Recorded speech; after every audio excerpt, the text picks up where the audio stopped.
Hey, good morning. This is Celestina from Sagebrush and Saguaro here in Tucson, Southern Arizona, in Zone 9B. It is June 23rd. June 23rd, and it's about 6:30. The sun is not directly in my garden yet, and I wanted just to take a quick minute and visit and give you a few updates about my garden.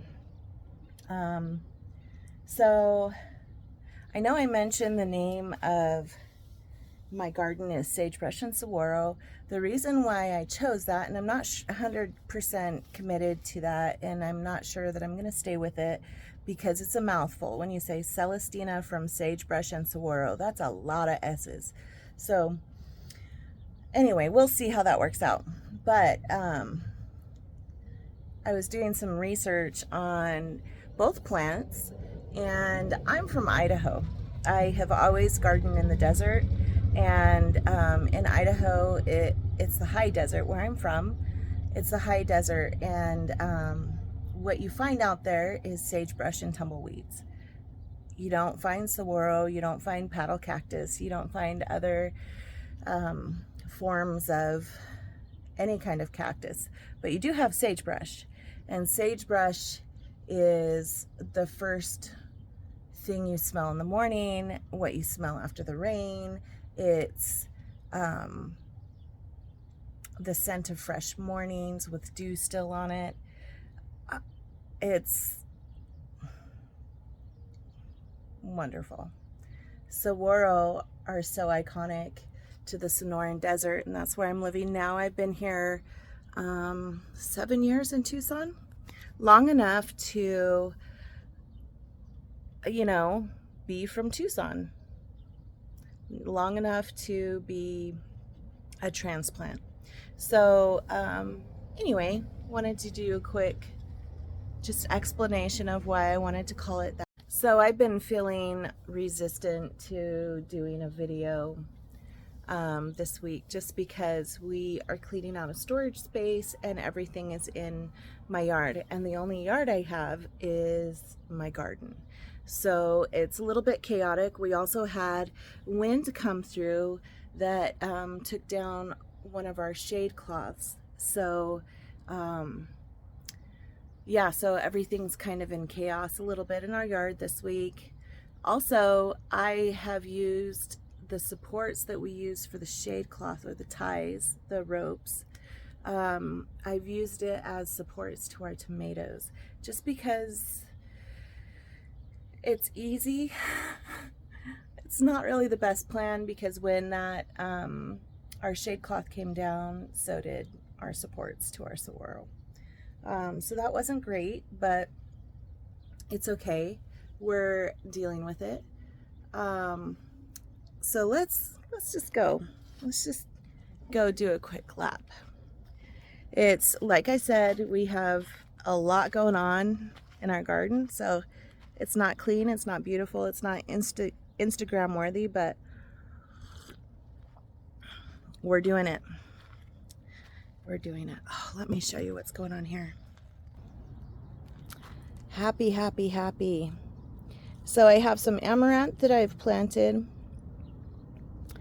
The amaranth kind of works as a trap crop for us. It gets, I don't know, little beetles. Last year all the leaves were totally lacy because the beetles just chewed through it. But I still got blossoms from the amaranth, and I was okay with it because I wasn't trying to keep all of the leaves. I'm not eating them, I'm not cooking them, my life doesn't depend on them, so I didn't mind using it as a trap crop once I realized it kind of attracted those kind of bugs. But I planted some things, I don't know. This I shouldn't maybe have. This is soybeans, and when I double checked the dates on planting soybeans in Tucson, they said March to April, so we're clear out of that window. But I do think it could be helpful in nitrogen fixing, its nitrogen fixing properties. So even if it doesn't necessarily get a crop out of it, I do believe that it'll still give back to the soil. So I'm considering just planting it anyway. I mean, no, I'm going to plant them anyway, even though it's way out of season. I got some ground cherries coming up. Who doesn't want some ground cherries? I'm excited about that. Some of this stuff I didn't label. I always regret it, but I sometimes do it anyway. Look at this beauty. I don't know what they are, but I like them. They are pretty. I need to get my moringas. Oh no, that's not okay. I need to get my moringas planted. I topped all of my zinnias so that they'll branch instead of being a central stalk. Last year my zinnias were over 5 feet tall, and that's just really quite unmanageable. My gomprinas, tomatoes.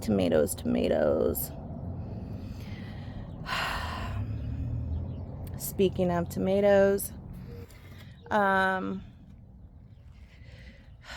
did some research. I started putting coffee grounds on my tomatoes, then realized they didn't really love them.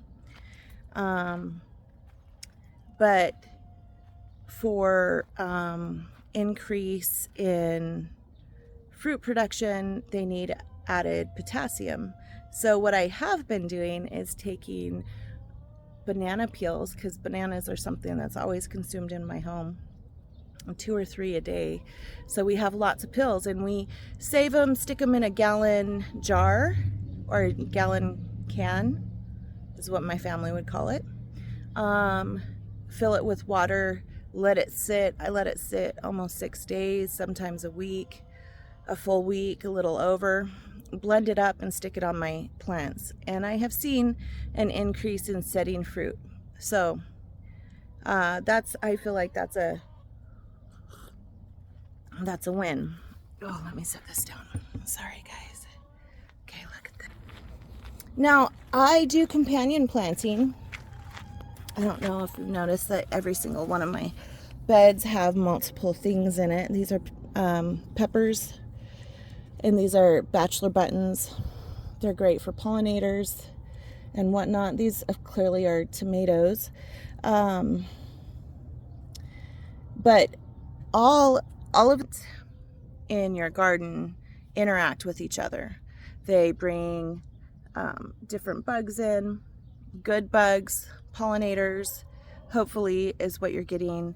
You get all kinds of different benefits. Sometimes different plants will give back to the soil. Oh, that shed is so sorry.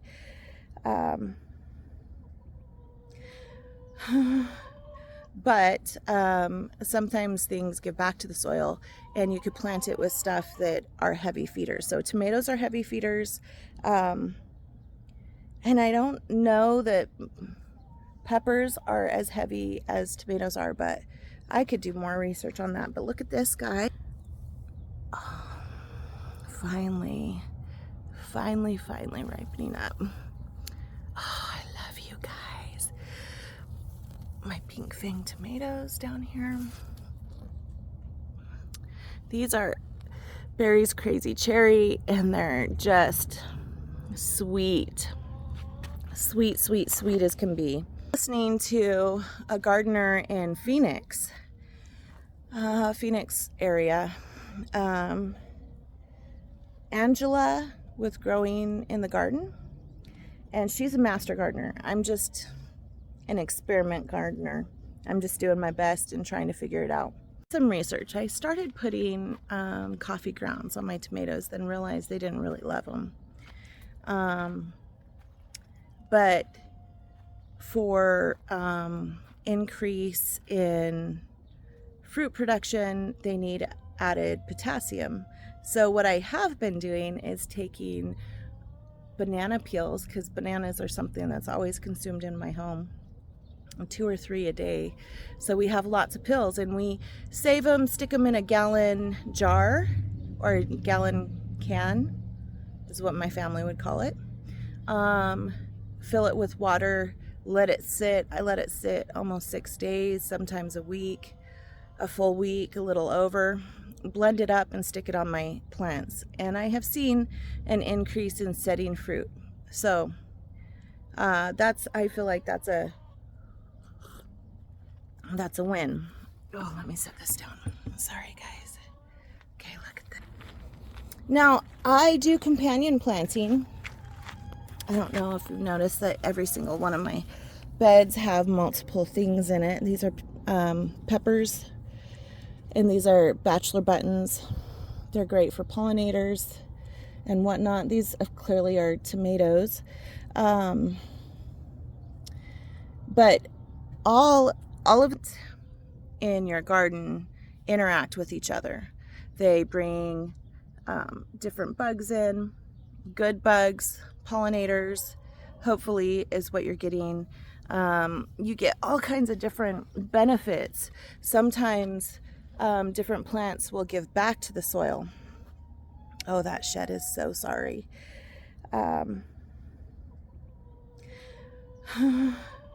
But sometimes things give back to the soil, and you could plant it with stuff that are heavy feeders. So tomatoes are heavy feeders.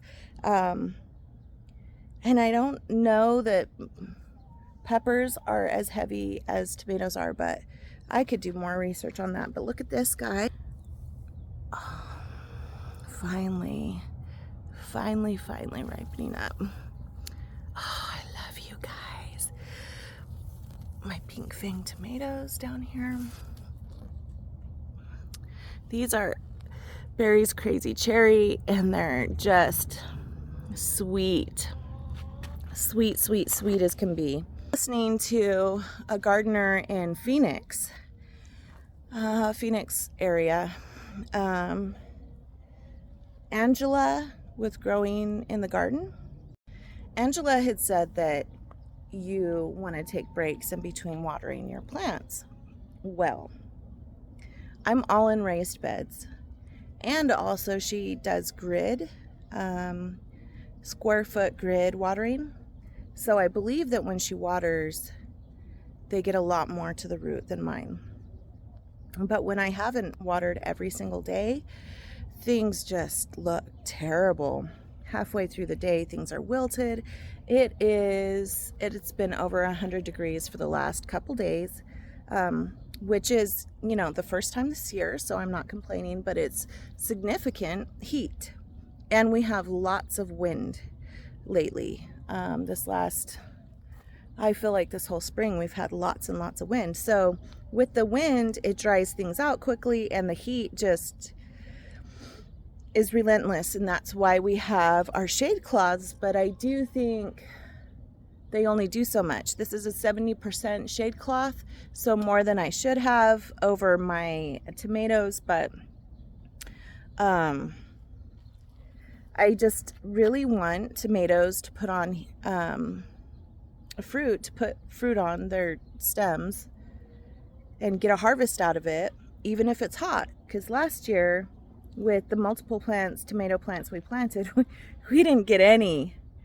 We didn't get any until November. We didn't get any of the big ones we planted, and we only got like cherry tomatoes right before it frosted. So not great. So I wanted to show you this too. You could barely see it. And they're not open right now. I planted 4 in here, both for the pollinators and for diversity in my garden. Oh, look at this guy. We're getting some blossoms on. Excited about that.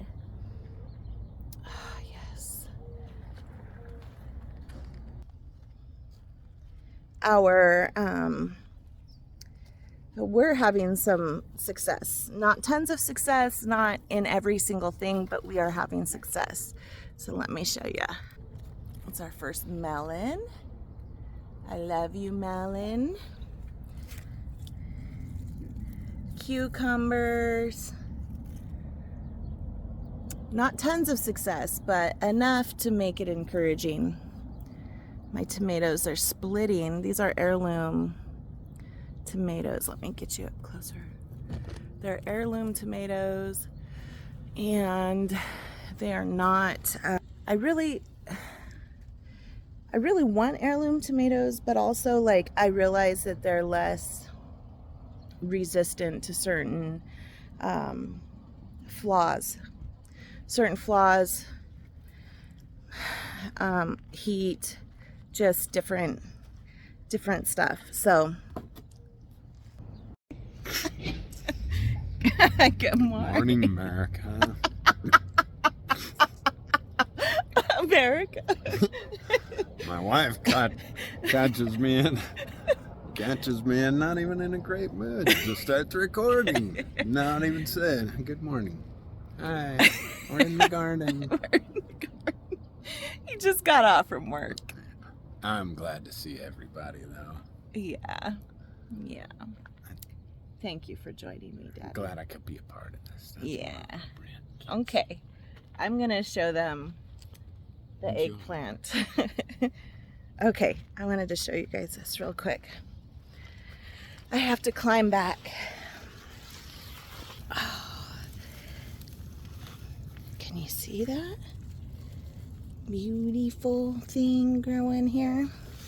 It's a Black Beauty eggplant, and this is Patio Baby.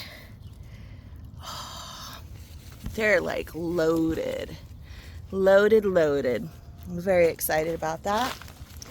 And my Scabosia, favorite color flower right now. Love you guys. Portucula,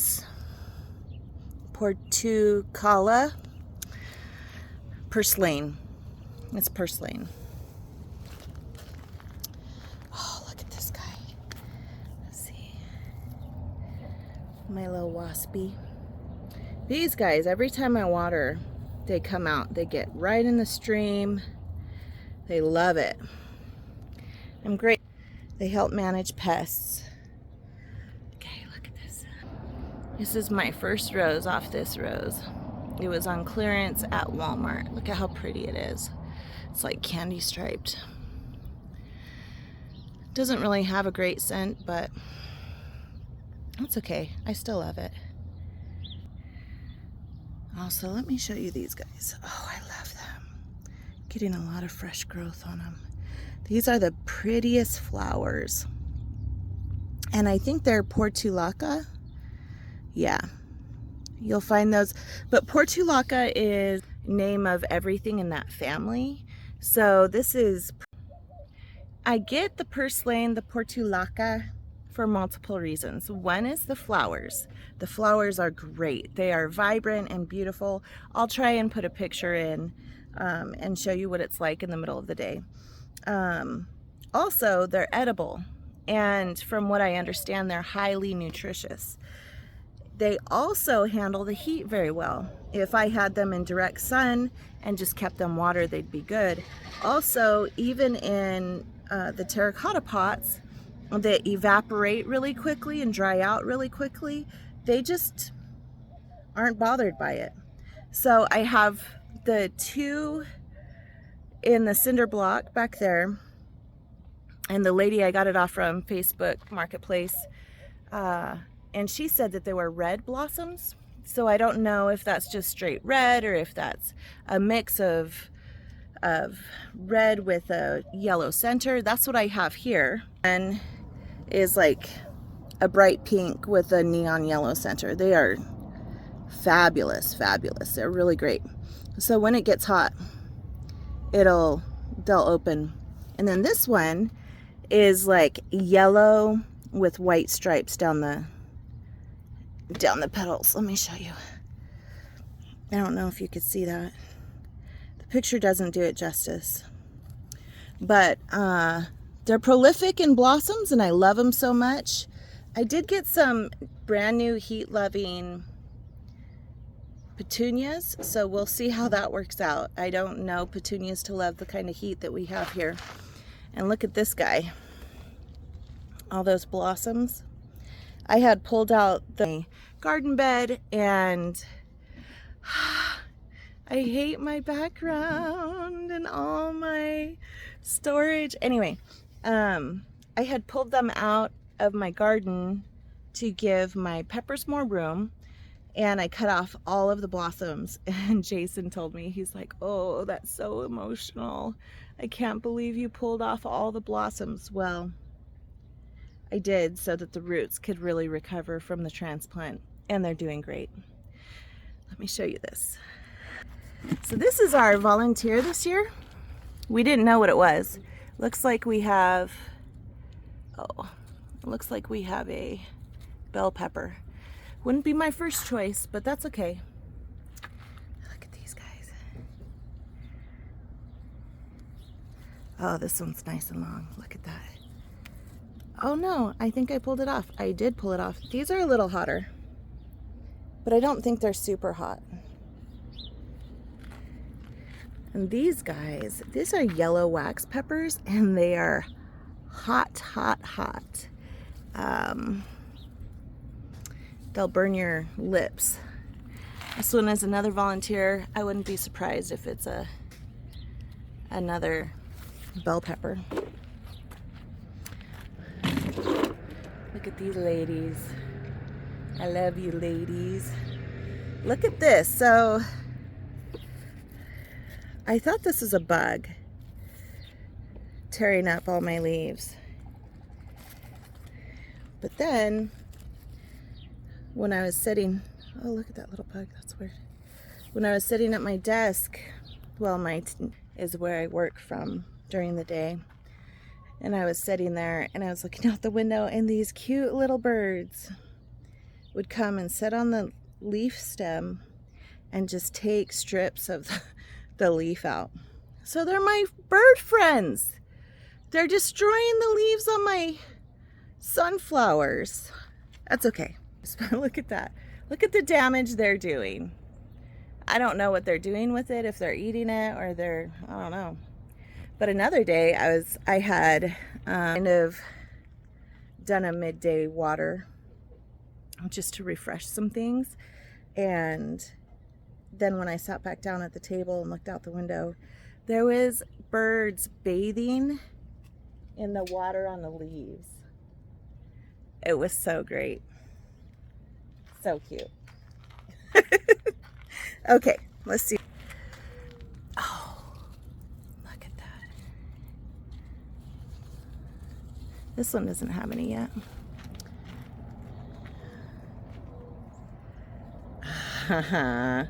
Yes. Candy stripe zinnia.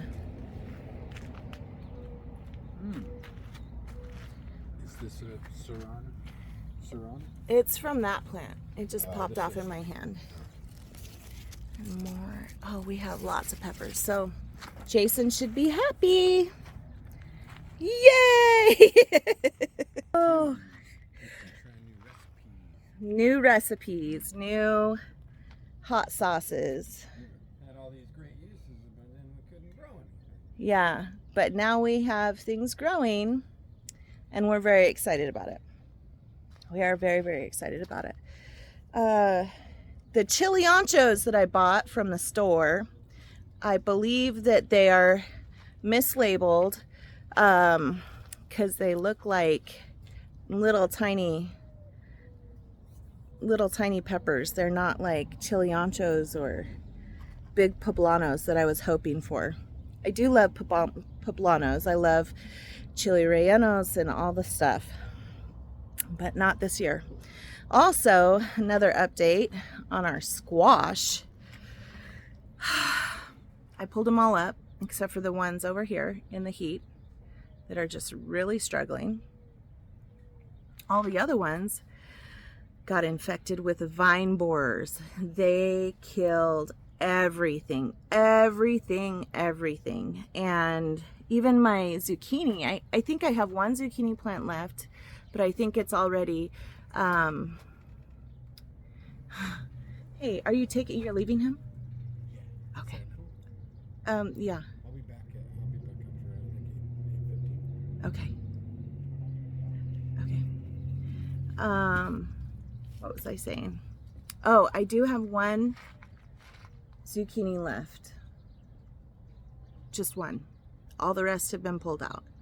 My spaghetti squash seem to be a little bit, I don't know if they're more resistant or because I put straw over the stalks to decrease the amount of water evaporation during the day and help offset some of the heat that they're experiencing by being completely exposed into the sun. They're like completely in the sun in the afternoon, which is not ideal. So I had put straw down there, so I don't know if that's why. I also noticed that all of the vine borers kind of entered where the vines touch the ground. Now, I don't know if that's actually factual or if that's just what my experience is or what I've noticed, but yeah, the vine borers definitely killed everything. I pulled them up. I should have videoed it. It was disgusting. And I moved the little scab because with vine borers, they leave like a sawdust on the edge of the vine and it kind of becomes scabby, like because they're boring into the vine and leaving an open wound. So it kind of scabs with it, for lack of a better word. I don't know if it's an actual scab, but I pulled it back and there's a big fat white gross mucusy looking grub in there. Anyway, that's fun. I know you weren't expecting that this morning. Nobody was expecting that. And it's not fun to talk about how all of your squash was killed. All of it. I was so looking forward to having some lovely, lovely big squash. Let me take you back into the belly of the beast real quick. I had a request to show you my chickies. Hey ladies. Hi pretty girls. Hi mommies. Hi pretty mommies. So our little chicken run and our chicken pen is not the greatest. It's not professionally built. Jason used all reclaimed stuff for the house. Let me see if I could get you a good picture. All reclaimed for the little house. So all of these panels on the outside were from pallets, and the window up top is one. Here, hold on. So as I was saying, all of these are reclaimed materials. The window is one long panel, just one piece of window, and he just did multiple cutouts. They're not level in any way, but it's cute. And Jason he's figured it all out. He's done it all for me. I appreciate it. Wood chips we found at a church. The church had a sign up that said, "Free mulch, please come and take." So one evening while Jason was sleeping and getting ready for work, I went out with Asa, my little guy, and took him to the mulch pile and got as much as I could in the back of my Jeep. I do not have a pickup. I want a pickup, but I don't have a pickup. So everything has to kind of go into the back of my Jeep. But we figured out if you really want to do something, you'll figure out how to make it work. Anyway, thank you for joining me. Thank you for spending the morning with me and taking a few minutes to walk through my garden with me. I appreciate all the feedback I've gotten.